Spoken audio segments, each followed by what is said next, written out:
Estamos comunicados ya, creo, con Pedro Calvo, quien es dirigente de la Unión Cívica Radical de la ciudad de Buenos Aires. A ver si está en línea. Pedro, Pablo Galeano te saluda, ¿cómo te va? ¿Qué tal, Pablo? ¿Cómo estás? Hola, ¿me escuchás? Sí, sí, te escucho ¿Qué tal, perfectamente Pedro? ¿Cómo yo. andás? ¿Todo bien? Bien, bien, bien. Por suerte, bien.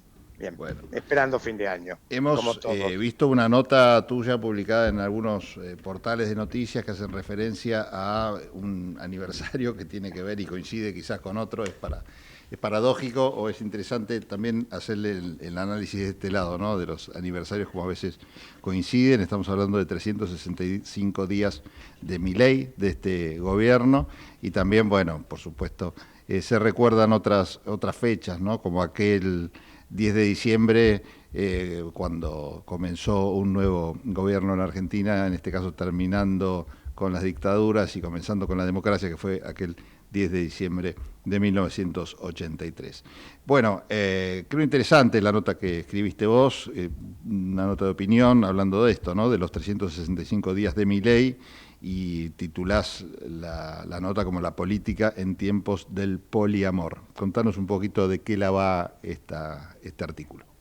Sí, primero como cuestión de previo y especial pronunciamiento, tomando lo que vos decías, Pablo, habría que preguntarnos qué nos pasó desde Alfonsín y todo lo que significaba un pacto democrático, la defensa de los derechos humanos, la lucha, como decía Alfonsín, que con la democracia se come, se cura y se educa, Uh-huh. a este presente tan penoso que estamos viviendo con Javier Milei.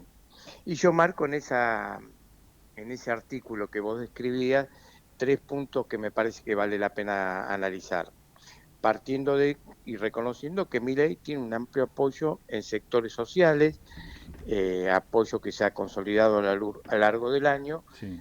pero yo analizo en tres marcos: Uh-huh. el plano de la política exterior, el plano estrictamente político interno y el plano económico, donde hay debes y haberes y que nos lleva a un presente angustiante, donde se expresa claramente Milei desde un punto de vista fundamentalmente mesiánico, desde su liderazgo que se lleva puesta a las instituciones y degrada día a día la calidad democrática y republicana de nuestro país. Uh-huh. ¿Y por qué poliamor si justamente se habla mucho de odio?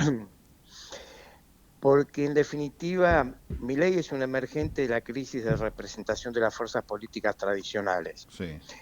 Y lo que se ha habido, esa falta de representación de las fuerzas políticas tradicionales que no respetan un compromiso democrático, no tiene valor la palabra, y oscilan. El mismo presidente Milei Uh-huh. dijo que iba a luchar contra la casta y hoy estamos viendo que está buscando algún acuerdo con el kirchnerismo Sí. para una reforma electoral y para el nombramiento de los jueces de la Corte Suprema.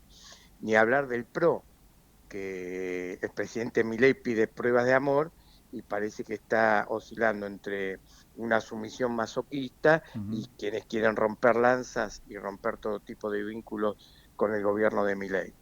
Por su lado vemos también el partido, el radicalismo, ¿no?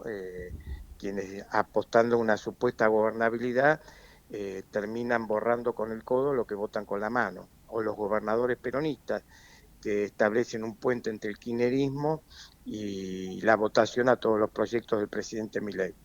Esta es la realidad, digo, el caso de Pichetto, principal espada del kirchnerismo, posteriormente vice de Macri, y que hoy conduce un bloque que están liberales ortodoxos, hay socialistas, es radicales, es peronistas, es macristas, y nunca se sabe dónde termina o qué termina votando. Sí, sí, sí. No, eso explica un poquito lo que vos contabas al principio de tu alocución, ¿no? El hecho de que Milei esté también en las encuestas, porque si ves que enfrente lo que pasa es esta descripción pantacruélica que acabas de hacer, la verdad es hasta un poco entendible. O sea, se repite, podemos decir, a 365 días el mismo escenario de escepticismo de la gente en la política que llevó a Milei a ser presidente en aquel momento. Sí, claro, por eso yo hago hincapié que el éxito de Milei es fundamentalmente político. Mm, Él logró sacar todo lo que consideraba imprescindible en el Congreso, con acompañamiento, fracturas de las distintas fuerzas políticas. sí. Acompañaron radicales, los radicales peluca, Mm, acompañaron gobernadores peronistas, el PRO siempre en esto que yo llamo la sumisión y la aceptación a la dominación del presidente Milei. Bueno, Milei logra esto, hoy plantea un 2025 nuevamente sin presupuesto, prorrogando el 2023, y nos anuncia que puede, en forma inconstitucional, designar a los futuros miembros de la Corte Suprema por decreto. Es decir, desde una minoría, desde un resultado electoral magro, Mm. logra sacar todo lo que quiere y todo lo que le conviene el presidente Milei, con Sí, sí. una docilidad de las fuerzas políticas y frente a un vacío institucional y un vacío político de las fuerzas políticas. Ujú.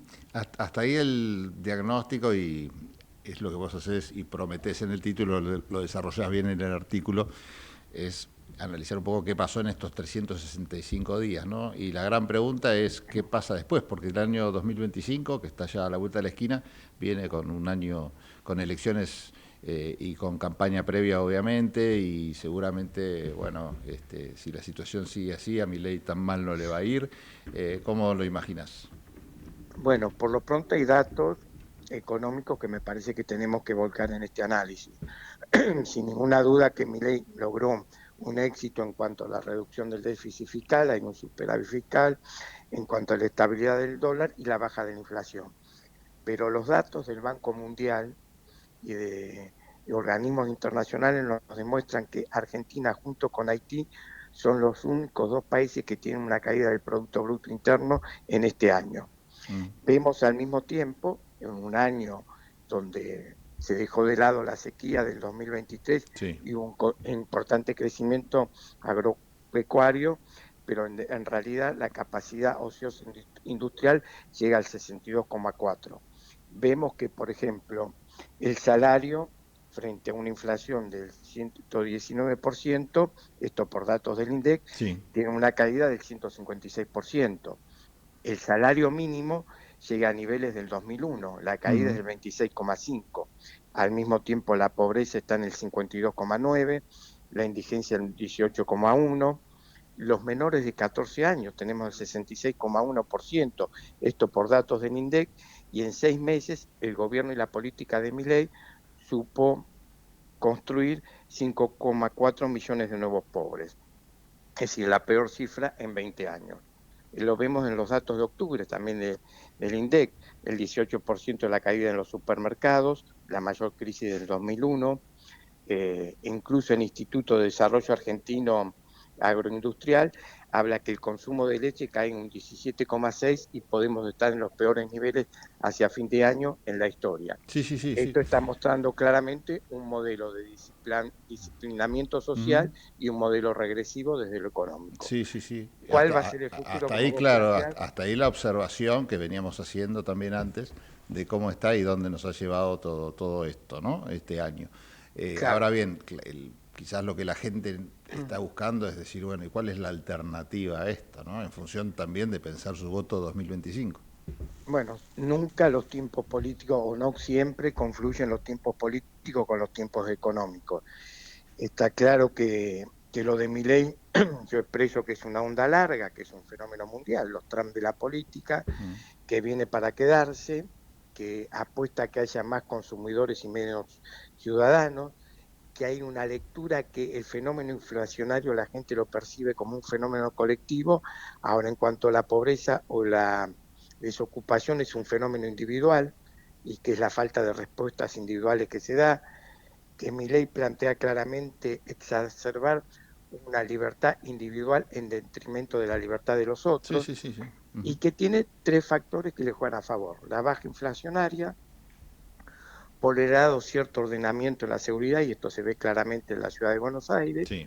y por el otro lado, el vacío opositor. Ujú. Entonces me parece que la oposición tiene que darse una renovación de liderazgos políticos y sociales y al mismo tiempo tener una actitud abierta y de Ujú. diálogo para escuchar, para entender, para comprender, para debatir y construir una alternativa a esta pesadilla que hoy estamos viviendo los argentinos. Pedro, muchísimas gracias por este contacto. Te mando un abrazo. Gracias, ¿eh? No, gracias a vos, Pablo, un abrazo y si no volvemos a hablar, muy buen fin de año. Bueno, igualmente para vos y los tuyos.